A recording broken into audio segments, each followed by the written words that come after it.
Hello everyone, this is Adam Anderson, Product Trainer at Maple Systems. In this HMC training video, we'll show you how you can configure alarms in IEC mode for the local HMC in MAPware-7000. I'll be demonstrating the alarm configuration process using our 10-inch HMI and PLC combo unit, the HMC 3102A-M model. In a future video, we'll also show you how to set up alarms in IEC mode for an external device, such as a connected PLC. To begin, there are 4 main steps required in order to configure alarms in MAPware-7000. First, you need to create an alarms tag whose bits you will address separately for each individual alarm. Second, you need to allocate a section of 16 alarms in the database and map it to this new alarms tag that you've created. Third, you need to configure individual alarms and their associated message text and other options. And fourth, you need to set up some alarm logic and connect specific bit or coil tags to the bits of the alarm's word tag. Let's take a look at step 1 now. And we're going to start with a new project, choosing the 3102A-M and IEC mode. We'll go to our tags folder and we're going to set up a new tag that is a word type and call it alarms. We'll click add and close. It is this tag whose bits we will address for each alarm now. For each tag like this that you create, you can then set up 16 new alarms. You can set up a maximum of 256 alarms in the HMC alarms database. Now let's go to the alarms folder. And in the top section you'll see alarm type is set to 16 random words. This is the default for IEC mode, as tags are allocated randomly in the memory in the HMC, and we'll leave this as is. From the Change Properties button here, you'll find options regarding acknowledgement and memory management. In this example, I'll be using the defaults selectable so that I can acknowledge each alarm separately, and erase previous alarms and start logging from beginning. So this will simply erase the oldest entry when the memory is full when we're logging the alarm history. We'll click OK here. Next, note the alarm section. This we need to configure, and sections 0 through 15 are available with 16 alarms in each.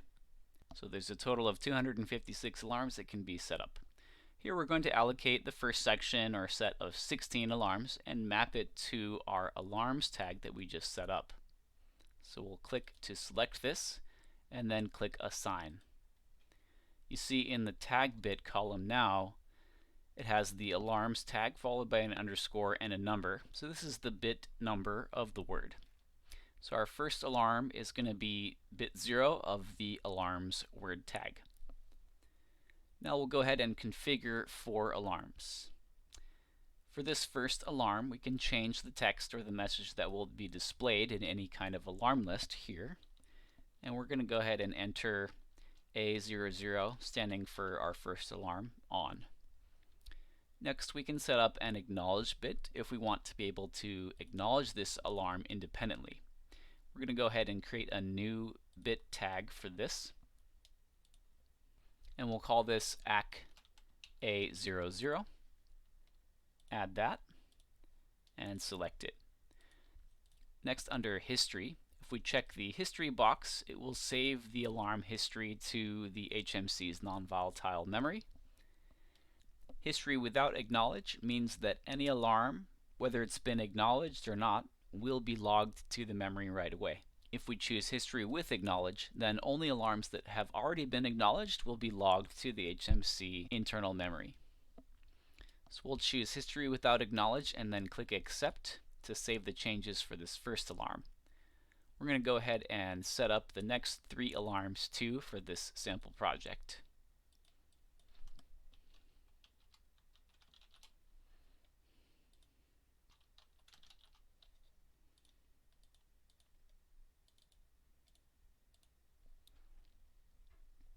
Now we have our first 4 alarms set up, and we can look at severity level next. This just determines how important the alarm is, and it can be a signal to operators to pay attention. So if we set a higher number, it will rank higher in the list, and we can set our alarm lists to display only a certain severity level or higher. So we'll set our severity levels here. And now that we've configured this in the alarm database, we can go ahead and set up our logic. From logic blocks main, we're going to create a new block and use ladder diagram and call it alarm.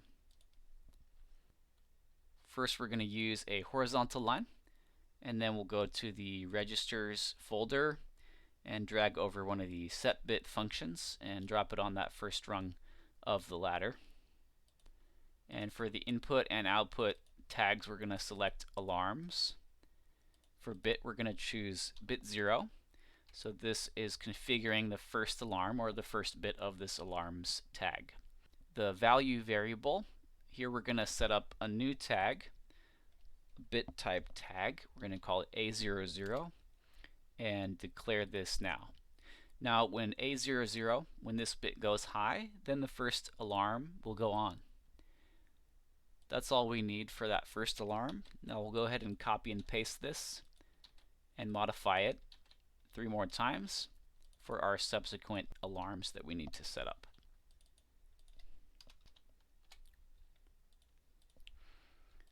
Okay, so now our logic's set up and we can go ahead and start designing our screens. We're going to switch back over to our sample project at this time, and you can see what we have set up here. Here we have toggle bits set up so that we can toggle the individual coils or bits for the alarms and trigger them. So we have that for A00 through A03. We've also set up momentary bits, and we're pointing these at the ACK A0 through A03 tags, and that means we can individually acknowledge each of those alarms. We also have a data display here looking at the alarms tag so we can see the total value of all of the bits added up. Perhaps most importantly, we have 2 alarm lists showing. One is real-time and one is historical. If you want to display your alarms on screen, you'll need to add these, so you go to the Draw menu to do this, select Display Objects and Alarm List. And you can drag to create your area for this object, and you can set the alarm type as desired, either real-time or historical. With real-time, if you have an alarm that goes off, if you clear it and acknowledge it, it will disappear from the alarm list. With historical mode, on the other hand, you'll keep a record of all of the alarms that have gone off, all of the alarms that have been cleared and acknowledged, and so on and so forth. There's a lot of different things that you can configure and adjust to your liking with the alarm lists. For example, with real-time alarms, you can set different colors for the different states. For example, active acknowledged versus active unacknowledged versus inactive unacknowledged. You can set different colors for these. And you'll notice I have different columns displayed in each of these alarm lists. This is set via the display fields option here. Just click on the ellipses and then you can select which columns you wish to include and add or delete columns, move them around. And if you have alarm header set to yes here, then you can also modify the text that's displayed in the header above the column. If you have further questions on how to configure the alarm lists, I recommend reading through the MAPware-7000 help files or the MAPware-7000 user manual, available as a free download from our support center at maplesystems.com. Now let's see how it looks when we download and run this application on our HMC 3102A-M. Here we see our application running on the HMC 3102A-M, and I'll go ahead and turn on some of our alarms. We see them appear in the real-time alarm list, as well as in the historical alarm list. When we acknowledge them, we see the acknowledge time appears, and in the ACK column, we see a Y for yes. You'll also notice that we have different colors based on the state, whether it's been acknowledged or not, and whether it is still active or not. In the historical alarm list, we can see everything that's occurred to date. Once we've cleared all the alarms and acknowledged them, they'll disappear from the real-time alarm list. In the historical alarm list, we see a record of everything that's happened. Thanks for joining us for this Maple Systems training video. Be sure to subscribe so you can be notified when we release our next video talking about alarm setup for external devices and PLCs.